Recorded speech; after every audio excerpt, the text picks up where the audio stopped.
Hey friends, what is good? Derek here from Bomb Socks with more Bomb Bites, where we feast upon the words of Christ, and as always, we do it one bite at a time. We get the awesome opportunity to be in one amazing section this week, section 18 of the Doctrine and Covenants, and we've got some amazing videos from our Bomb Bites video collection to help you enjoy this section just a little bit more. And if you haven't already, you got to go check out our amazingly comfortable gospel-themed socks at bombsocks.com. Godspeed, my friends, and enjoy the video.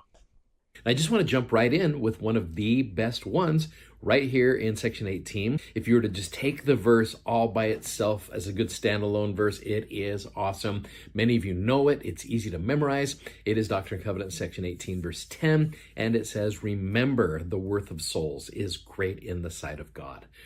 There's so much that I'm just going to dive into that verse today. I mean, I've spent entire seminary lessons just on that verse before.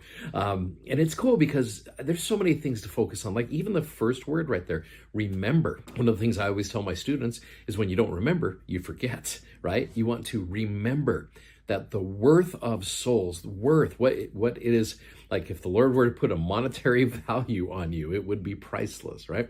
The worth of souls is great, not good, not okay, great in the sight of God, which means God sees all. There is so much going on in that verse. And so and this is a fantastic truth. Your worth as a child of God is great. So I want to address this issue though. If that is in fact a truth, then tell me why so many people out there struggle with self-worth, particularly youth, particularly women in our church especially. And it's hard because we can say all day long, remember your worth, but until you actually feel it, it's not going to mean a whole lot. They just kind of come across as hollow words. Well, I want to just kind of focus on something for a minute, just a couple different things.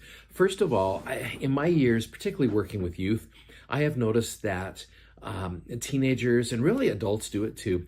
Oftentimes we base our self-worth on very insignificant things. Like, for example, whether or not you have a significant other in high school. I know a lot of kids that will, that's their self-worth is based upon whether or not they have a boyfriend or a girlfriend, or whether their crush smiles at them, things like that.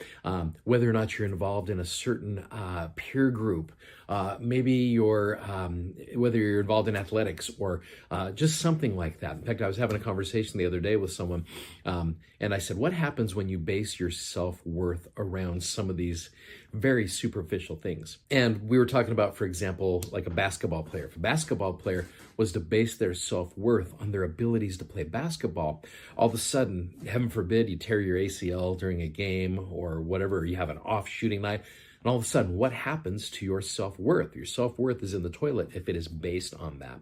So everything out there is very superficial. It is very temporary. But there is one thing out there that never changes.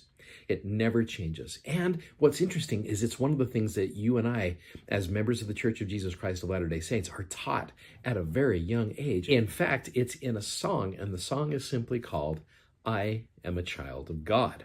That's never going to change, ever. You are always going to be a child of God. So if you can base your self-worth around the fact that you're a child of God, everything else is temporary, whether it's what you're interested in, what you look like, whatever that is, it's all temporary. But you're a child of God, and that never changes. Hey, thanks so much for watching. Thanks for subscribing, and thanks for sharing these messages. As always, we are so grateful that you do that. And if you like what you see, please click the like button and check out our socks, bombsocks.com. Godspeed, friends. Take care. We'll see you. Bye-bye.